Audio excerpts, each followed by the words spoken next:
ये कहानी है फाफा माऊ नाम के एक गांव की, जहां एक लालची जमींदार रहता था।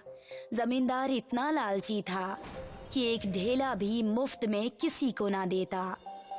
हमारे खेतों के आलसी मजदूर मैंने सुना है कि दिन भर घूमते रहते हैं, ना काम के ना काज के, दुश्मन अनाश के। ऐसा भी होता है क्या भला? जब उन्हें पूरी मजदूरी देंगे आप तो वो काम जरूर करेंगे। एक तरफ लालची जमींदार जो अपने मजदूरों से काम तो करवा लेता है, लेकिन उन्हें उनके पैसे देने के समय सारे बहाने बना देता है।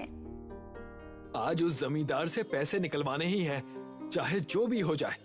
हम जाकर अपने पैसे लेंगे।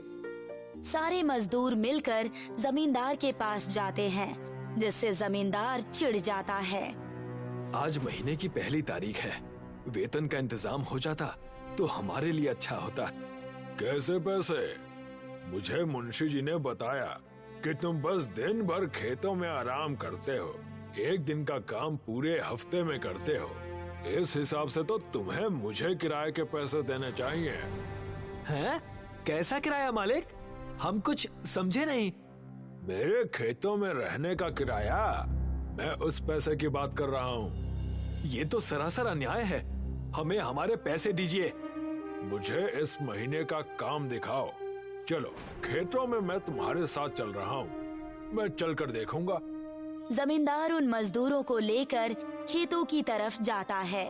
जैसे ही वो सब वहाँ पहुँचते हैं, उन्हें वहाँ जग्गू दादा खेतों में काम करने के बजाय सोते हुए नजर आते हैं। देखो, ये हो रही है मेहनत। जमींदार जग्गू दादा को उठाने की कोशिश करता है। अरे जग्गू, उठो, देखो खेतों में हल चलाना बाकी रह गया है। कितना सारा काम पड़ा है, कब करोगे तुम? तुम्हें पता है काम करना कितना बड़ा पाप है? जग्गू दादा, मालिक हमारे सामने खड़े हैं, तुम सो रहे हो।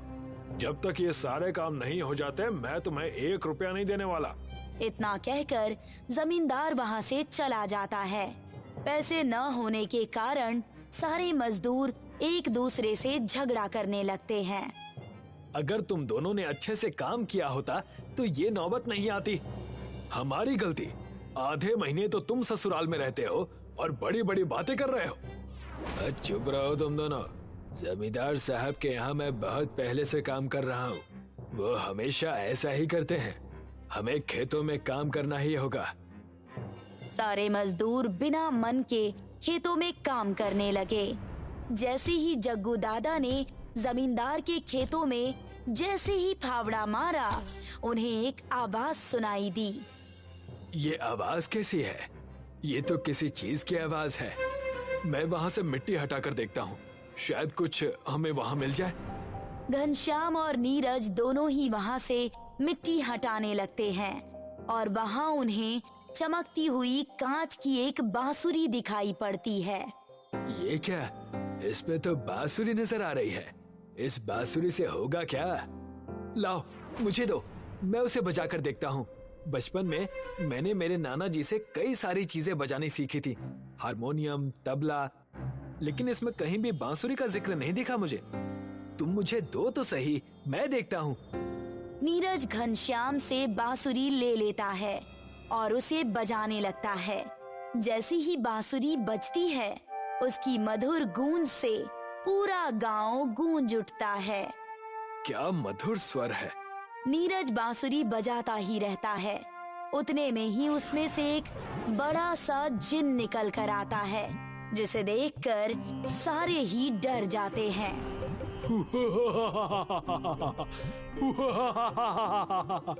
अयो, कितने दिनों बाद धूप देखा जी। वणकनम्बा थैलाई बरे। उस जिन का भीषण शक्ल देखकर सारे ही डर जाते हैं और वहाँ से इधर उधर भागने लगते हैं। अरे अरे, रुक जाओ जी, रुक जाओ। तुम लोगों की हर ख्वाहिश मैं पूरी कर सकता जी। कमाल है, साउथ इंडियन जिन, ये कैसा मजाक है? अयो, मेरी पैदाइश के समय मैं तमिलनाडु में था जी। आई एम रजनीकांत अन्ना का बहुत बड़ा फैन जी। क्या सच? तुम हमारी सारी इच्छाएं पूरी कर सकते हो? लेकिन एक शर्त पर, तुम्हें मुझे अब हमेशा ही काम देना होगा। अगर हमने नहीं दिया तो तो मैं तुम्हें बादलों के बीच ले जाऊंगा जी, और तुम्हें वहां से नीचे छोड़ दूंगा। हमें तुमसे कोई काम नहीं करवाना। पागल हो गया? इतना अच्छा बकरा मिला है, उसे हलाल करना है हमें। भाई साहब, तुम एक काम करो, ये सारे खेत जोत डालो और हमारे लिए अच्छे अच्छे पकवान बनाकर हमें दो। ये हुई ना कुछ बात जी। राजनी अन्ना की कसम, तुम दूसरा काम ढूंढ कर रखो। घनश्याम के इतना बोलते ही उस जिन ने सारा काम पूरा कर दिया और उनके लिए धूप में बैठकर पकवान बनाने लगा। ये तो बड़ा अच्छा काम है। सांझ हुई नहीं और इस जिन ने पूरे खेत का काम पूरा कर दिया। भगवान किस्मत दे तो ऐसी। पहले तो चलकर जमींदार साहब से पैसे लेंगे और कई खेतों का काम भी ले लेंगे। लगे हाथ और पैसे बन जाएंगे। सारे मिलकर जमींदार के पास चले जाते हैं और उनके पास अपना किया हुआ कारनामा बयान करते हैं। क्या कहा तुमने? तुम सब ने मिलकर पूरे 3 महीने का काम कर दिया। इस बात का मैं कैसे यकीन कर लूं? तुम जैसे आलसी मजदूर मैंने अपने जीवन में कभी नहीं देखे। चलो मुझे लेकर, मैं भी तो देखूं। सरपंच जाकर उन आलसी मजदूरों के मेहनत को देखता है और उनसे कहता है, अरे बाप रे, आखिर ये मुमकिन हुआ कैसे? इतना सारा काम तुम दोनों ने चुटकियों में कर लिया। ये मैं मान ही नहीं सकता। हमें हमारे काम के पैसे दो और साथ में ढेर सारा काम भी दो। तब जाकर सरपंच ने उन्हें उनके हक के पैसे दिए। सारे आलसी मजदूर पैसे पाकर बहुत खुश थे। अरे वाह, ये कांच की बांसुरी तो वाकई बहुत अच्छी है। लेकिन तुम भूल रहे हो, उसे हमें काम देते रहना होगा, वरना हमारे प्राण संकट में आ जाएंगे। उतने में ही वहाँ पर जिन दोबारा आ गया, जिसे देखकर सभी डर गए और जिन उनसे कहने लगा, अयो, मुझे और काम दो जी, वरना तुम सब की खैर नहीं। जाओ जाओ जाओ जाओ जाओ और पूरे गांव के जूते पॉलिश करो, जाओ। जिन ने चुटकी भर में ही पूरे गांव के जूते पॉलिश कर दिए और मजदूरों के पास आकर बोला, ये काम तो हो गया जी, अब जल्दी दूसरा काम दो, वरना मैं तुम्हें छोड़ूंगा नहीं, जल्दी दो। मजदूर ऐसे ही छोटे छोटे काम जिनसे करवा रहे थे और ये सब सरपंच जी ने छुपकर देख लिया। तब उन्हें सारा माजरा समझ आ गया।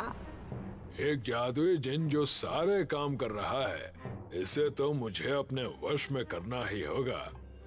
सरपंच जी ने जाकर चुपके से कांच की बांसुरी को चुरा ली और उसे अपने घर में आकर बजाने लगा। वहाँ उनकी पत्नी नर्मदा भी थी। जैसे ही बांसुरी बजी, उसमें से एक जिन निकलकर बाहर आया।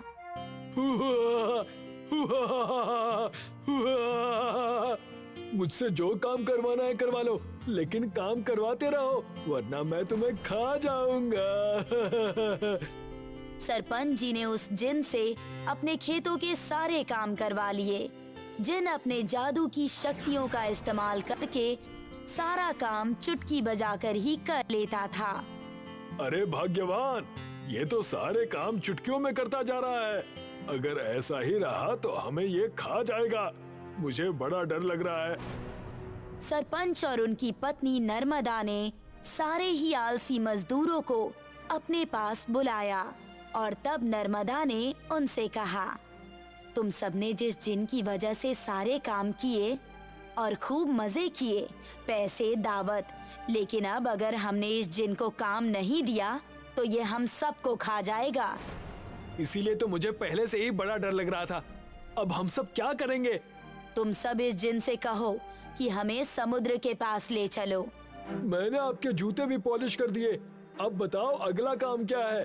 तुम हम सबको समुद्र के तट पर लेकर चलो, वहाँ हम तुम्हें काम देंगे। जिन उन्हें अपने साथ उड़ाकर समुद्र के तट पर लेकर जाता है। तब नर्मदा वहाँ पर कांच की बांसुरी बजाकर नर्मदा ने उस जिन से कहा, तुम्हें अब एक काम मेरे लिए करना है। कोई भी काम दे दो, मैं उसे चुटकी में कर लूंगा। इन समुद्र की लहरों को तुम्हें तट पर आने से पहले ही रोकना है। जब तक ये लहरें आती रहेंगी तुम्हें ये काम करते रहना है। जिन ने जैसे ही नर्मदा की ये बात सुनी वो समुद्र की लहरों को रोकने में लग गया, लेकिन नाकामयाब रहा। जब समुद्र की लहरें जिन नहीं रोक पाया तो जिन ने रोते रोते कहा, मुझे जाने दो जी, मुझे अब और गुलामी नहीं करनी। मुझे दोबारा उस बांसुरी में जाने दो जी और इसी समुद्र में फेंक दो जी। कृपया करके बांसुरी बजाओ। रजनी अन्ना की कसम, अब मैं दोबारा इस धरती पर नहीं आना चाहता। जिन के गिड़गिड़ाते ही नर्मदा ने बांसुरी बजाई और जिन कांच की बांसुरी में दोबारा चला गया और उस कांच की बांसुरी को नर्मदा ने समुद्र में फेंक दिया। सारे आलसी मजदूर दोबारा सरपंच जी के यहाँ काम करने लगे और सरपंच जी और नर्मदा दोबारा अपना जीवन खुशी खुशी बिताने लगे। सीतापुर नाम का गांव था। वहां गोपाल और उसकी पत्नी मालती अपना गांव ज्यादा कर्ज और सूखा पड़ने के कारण छोड़कर जा रहे थे। गांव के सरपंच ने उनकी जमीन उनसे ले ली थी। सरपंच साहब, थोड़ी सी मोहलत और दे दीजिए। मैंने मजदूरी करना शुरू किया है, मैं आपके पैसे जल्दी लौटा दूंगा।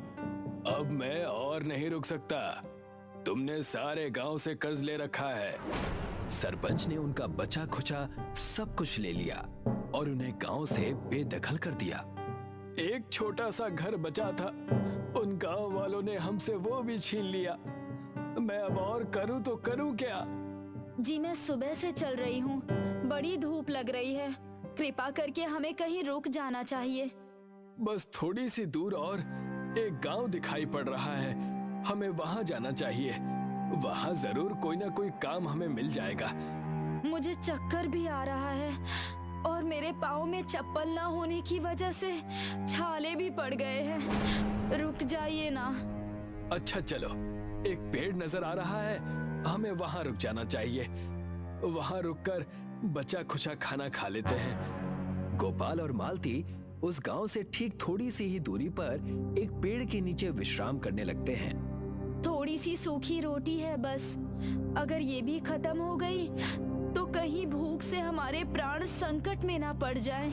तुम चिंता ना करो, हम थके हैं, हारे नहीं हैं, जरूर जीतेंगे। गोपाल और मालती ने अपने पास रखी सूखी रोटी खाई और वहां पर थोड़ा विश्राम करने लगे। तब गोपाल की नजर उन्हीं के पास एक बनते हुए घर पर पड़ी, जहां पर एक ठेकेदार अपने मजदूरों से काम करवा रहा था। मालती, वो देखो, वहां पर एक ठेकेदार नजर आ रहा है। शायद हमें वहां कुछ काम मिल जाए। आप चलकर बातें कीजिए, मैं आती हूँ। गोपाल उस जगह जाता है और देखता है कि ठेकेदार अपने कामचोर मजदूरों से कह रहा है, सुबह से मैं देख रहा हूँ तुम सबने बस ईंटें ही लाकर रखी है, किसी ने सीमेंट की तरफ देखा भी नहीं। काम करना तो दूर की बात है। हाँ तो अब खाना भी ना खाएं क्या? इतना कर दे रहे हैं, ये भी बहुत बड़ी बात है। क्या करूं, कोई और मिल भी नहीं रहा, वरना तुम निकम्मों को काम से मैं निकाल देता। अरे जब इतना ताव है तो किसी और को क्यों नहीं काम पर रख लेते? हमें बस यहाँ पर चिल्लाने के लिए तुमने काम पर रखा है क्या? और नहीं तो क्या, हमें भी कोई काम की कमी नहीं है। मैं जाकर कहीं और काम कर लूंगा। जहाँ मेरी इज्जत नहीं, मैं वहाँ काम नहीं करता। ये अच्छा मौका है, मुझे यहाँ काम मिल सकता है, मैं वही करूंगा। गोपाल मौके का फायदा उठाकर वहाँ चला जाता है और ठेकेदार से कहता है, जी आप कहें तो मैं इस घर को बनाने के लिए मजदूरी कर लूं।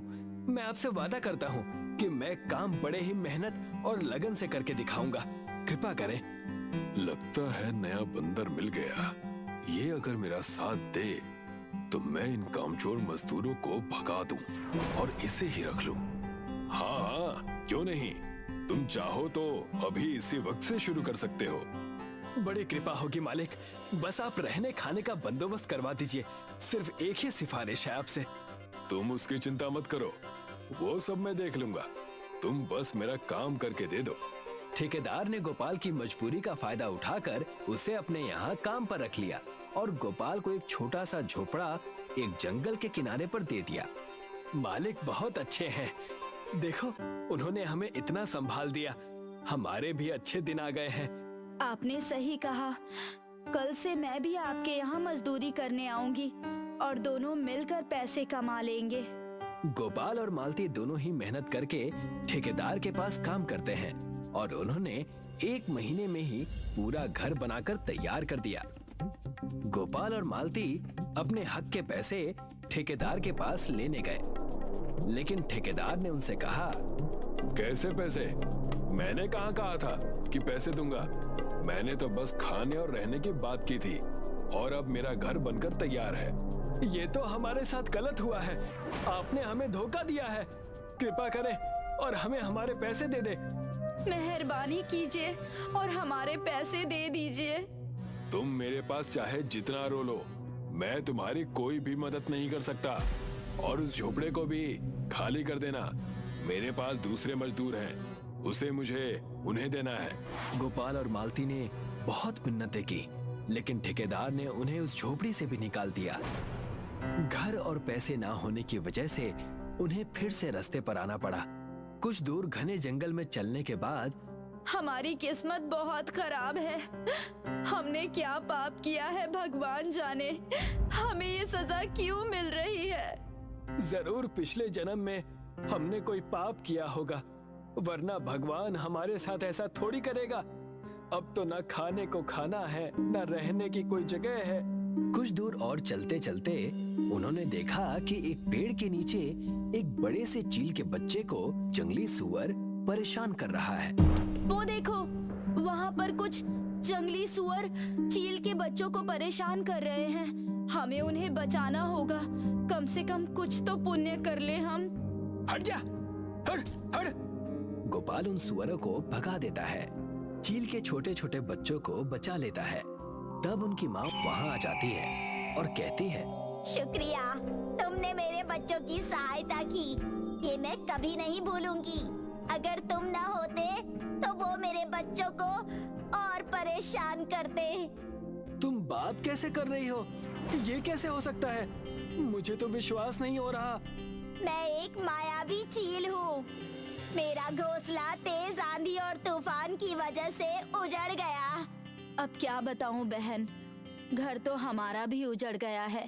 तुमने मेरे बच्चों की जान बचाई, ये लो ये उपहार मेरी तरफ से। उस चील ने एक बड़ी सी उड़ान ली और अपने शक्तियों के माध्यम से उन्हें एक बड़ा सा घोंसले का घर बनाकर दे दिया और कहा, एक बड़ा सा घोंसले का घर, इसमें तुम अपनी पत्नी के साथ रह सकते हो और अब तुम अपने गुणों और अपनी मेहनत से बहुत अच्छा घर और मकान बनाओ। अब से मैं तुम्हें आशीर्वाद देती हूँ कि लोग अपना घर तुमसे ही बनवाएंगे। इतना कहकर चील अपने बच्चों को लेकर उड़ गई। मालती और गोपाल के जीवन में मानो खुशियां आ गई। गोपाल उस घोंसले के घर में ही रहने लगा, जो कि विशाल था। देखते ही देखते गोपाल ने वहां पर अपना कारोबार भी स्थापित कर लिया। ये सब कुछ उस चील की वजह से हुआ है। हमने कितने सालों तक अपने घर का इंतजार किया था और अब देखो, पूरे गांव में हमारी ही चर्चा है। सब कोई हमसे ही घर बनवाना चाहता है। इसीलिए कहते हैं ना, सबकी मदद करनी चाहिए। जो प्राप्त है उतना ही पर्याप्त है। गोपाल और मालती के घोंसले के घर के बारे में उस कपटी ठेकेदार को पता चल जाता है और वो उनके बड़े से घोंसले के घर में अपने मजदूरों को लेकर जाता है। तुम दोनों जंगलियों की इतनी हिम्मत कि यहाँ आकर बस गए हो और मेरा व्यापार चौपट करने में लगे हो। तुम्हारी तो मेरे मजदूर तुम्हें सबक सिखाएंगे। बड़ा नाम सुना है तुम्हारे घोंसले के घर का। मेरे मजदूर इसे तोड़ गिराएंगे। इस घर को तोड़ दो, इनके सामान बाहर निकाल कर फेंक दो। जी मालिक, अभी देखिए। ऐसा ना कीजिए, ये घर बड़ी ही मुश्किल से बनाया है हमने, ऐसा मत कीजिए। जैसे ही ठेकेदार के मजदूर वहां हमला करने जाते हैं, वहां एक मायावी चील आ जाता है और उन मजदूरों के सामने खड़े हो जाता है। जिसे देखकर ठेकेदार और मजदूर डर जाते हैं और उनके कदम अपने आप रुक जाते हैं। अगर तुम में से किसी ने भी एक कदम आगे रखा तो उसका बहुत बुरा अंजाम होगा। चील के इतना कहने से ही मजदूर और ठेकेदार डर जाते हैं। तुम्हें पता तो है ना कि चील कैसे लोगों की आंखों को निकालते हैं। मैंने सुना है कि चील आंखें निकाल लेते हैं।